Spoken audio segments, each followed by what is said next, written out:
Hello, and welcome back to another episode of my coverage of 2012 NXT. Let's not mess about and get straight into episode 4. We kick this week's episode off with some in-ring action between Tyson Kidd and Camacho. This match is a continuation from last week's main event, where Kidd, Dallas and Rollins were defeated by Camacho, Hunico and Michael McGillicuddy. Things start off well for Tyson, hitting a massive dropkick that catches Camacho off guard. Camacho manages to start getting some offense in on Kidd, but it doesn't take long before Kidd is back in control of the match. After having enough of Hunico trying to get involved in the match, the referee ejects him from the arena, but before he can get to the back, Tyson hits Camacho and Hunico with a beautiful move over the top rope. Later on, Camacho manages to switch the momentum in his favour and starts wearing down Kidd. I have to say, I think Camacho might have one of the best leg drops I've ever seen. Despite this crushing leg drop, Kidd manages to kick out of the pin attempt. Tyson tries to turn things around, but gets slammed face first into the mat. Once again though, he manages to kick out before 3. Camacho goes for a leg drop from the second rope, but lands right on his arse. The comeback is now on for Tyson, who proceeds to literally kick the shit out of Camacho. Kidd goes to the top rope, but Camacho pushes him off. William Regal informs us that the poor lad has ruptured his custard. Camacho then hits a double arm suplex from the top rope.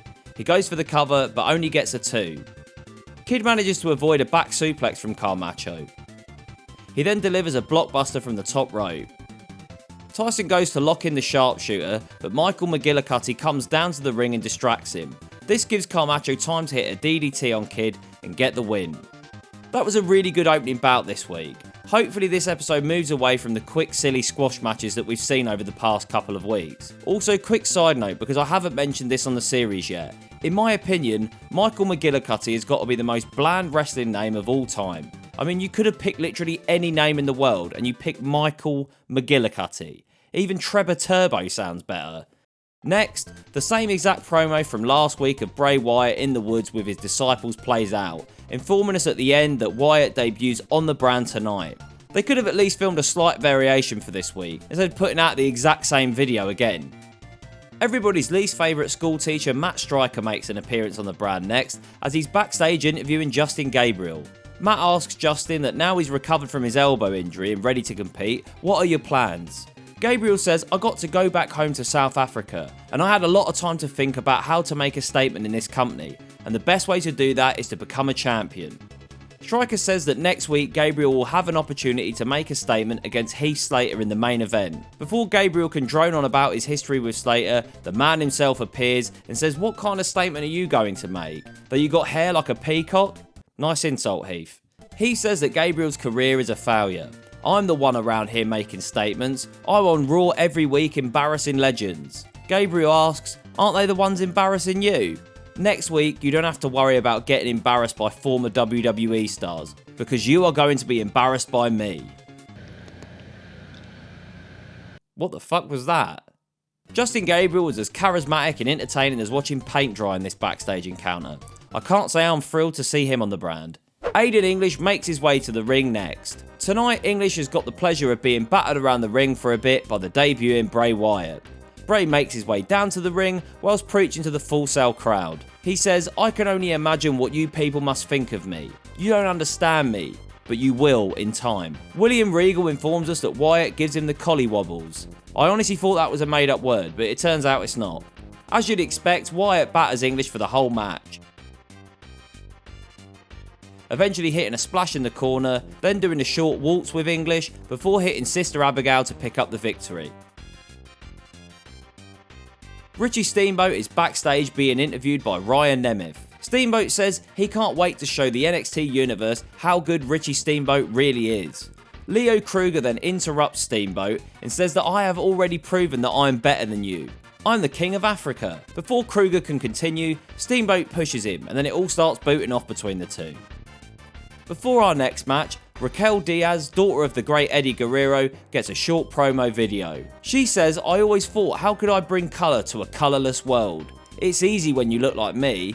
I'm heading to NXT to rid the world of repulsive.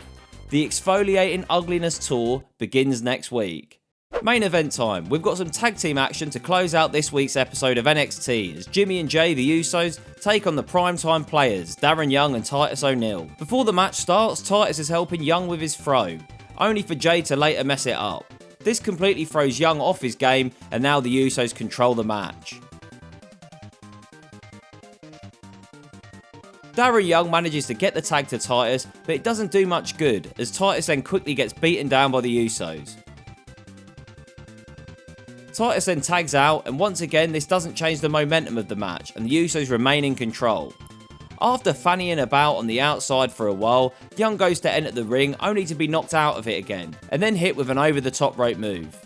After the commercial break, the Usos are still in control as Jay has Young in a headlock on the mat. Young then manages to get to the corner for Titus to tag in. Titus then struggles to get in the ring, and when he finally does, is immediately taken down by Jay. Eventually, the momentum starts to switch for Titus thanks to a distraction from Young.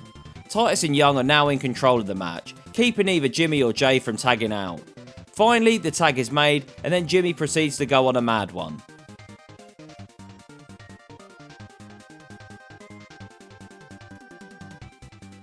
Meanwhile, Titus takes out Jay on the outside and rolls him into the ring. Whilst the referee is distracted and checking on Jay, Titus and Young hit their tag team finisher to win the match. Fair play, I was not expecting primetime players to come out victorious in this match. This seems to be a recurring theme with the main event on NXT. NXT seems to be getting better each week, and I'm certainly glad we're getting less squash matches. Over the past few weeks, it felt like nearly every match we had on the brand was a squash match, so it's nice to be finally getting some decent matches. I particularly enjoyed Tyson Kidd versus Camacho on this episode. I'll give episode 4 of NXT a decent 3 out of 5 stars. Thanks again for watching, and I'll see you in the next one.